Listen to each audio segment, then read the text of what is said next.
Hello guys, my name is মেনিবেন সোহেব।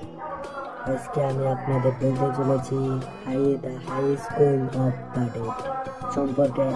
এটা একটি জাপানিজ মুভি। এই মুভি সম্পর্কে আজকে আপনাদেরকে আমি বলতে চলেছি। সো তা শুরু করা যাক।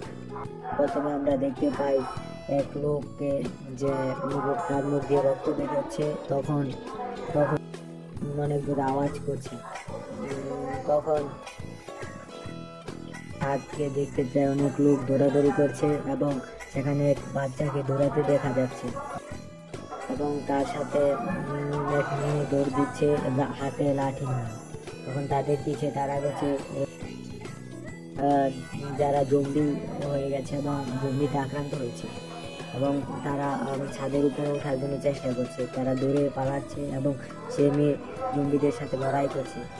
জম্বিদের সাথে লড়াইয়ের সময় তার সাথে জম্বির ফাইট হয় এবং সে জম্বিকে লাঠি দিয়ে তার বুকে আঘাত করে এবং সেই জম্বির সাথে সে মেয়ে পারে না এবং জম্বি তাকে সেখানে আক্রমণ করে।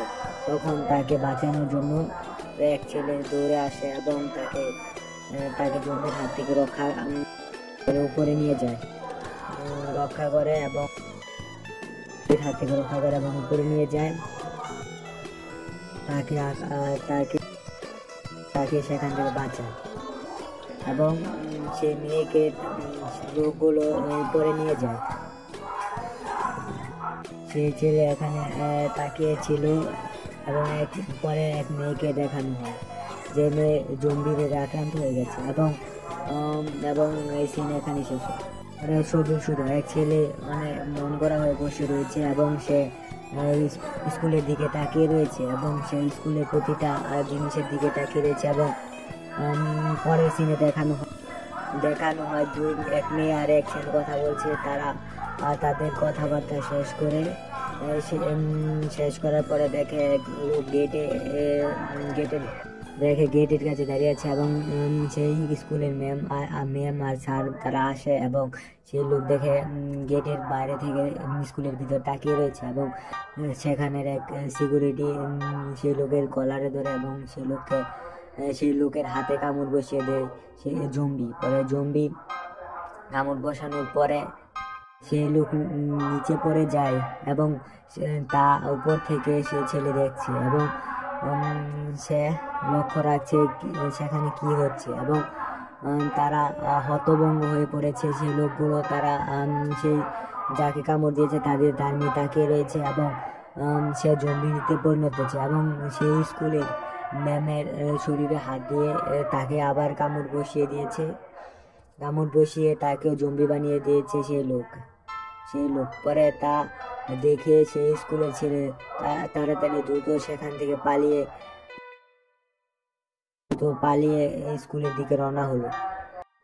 তখন সেই জম্বি সবাইকে আক্রমণ করে এবং সেই ছেলে নিচের দিকে না তাকিয়ে উপরে দ্রুত চলে আসে এবং তাড়াতাড়ি স্কুলের দিকে যায় এবং যাওয়ার পরে যেতে তখন সে ক্লাসরুমে আসে এবং সেখানে এসে তার বান্ধবী তাকে বলে যে এই স্কুলে জম্বি আক্রমণ করেছে এবং তার কথা কেউ বিশ্বাস করতে চায় না, কারণ কেউ জম্বি আক্রমণ করবে সে কথা কেউ বিশ্বাস করবে এবং কেউ তার কথা বিশ্বাস করবে, প্রতিটা স্টুডেন্ট কেউ তার কথা বিশ্বাস করতে চায় না এবং সবাই শুধু ভাবছে কি সে সত্যি কথা বলছে না মিথ্যা কথা বলছে, সে কেউ বিশ্বাস করে নাই।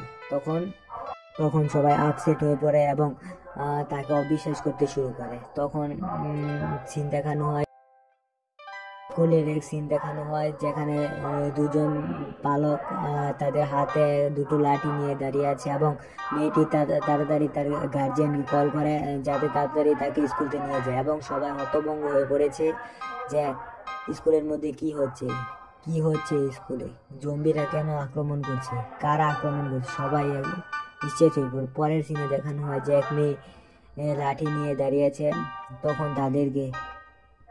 তাদেরকে জম্বি আক্রমণ করতে শুরু করে এবং জম্বি অনেক বড় হাহা করে এবং তাদেরকে খেয়ে ফেলার চেষ্টা করছিল। তখন তার হাতে যা ছিল তার সাথে মোকাবেলা করতে শুরু করে সেই মেয়ে। তখন তখন জম্বির সাথে না পেরে তার বুকে মাথায় আঘাত করে এবং বুকে মাথায় 2 জায়গায় আঘাত করে এবং তাকে বুকে সেই লাঠি দিয়ে আঘাত করার পরে সে জম্বির কিছু হয়নি। তখন আরো ভয়ঙ্করভাবে সেই জম্বি সেই মেয়েটাকে আঘাত করে। তখন আরো ক্ষতিগ্রস্ত হয় সবকিছু।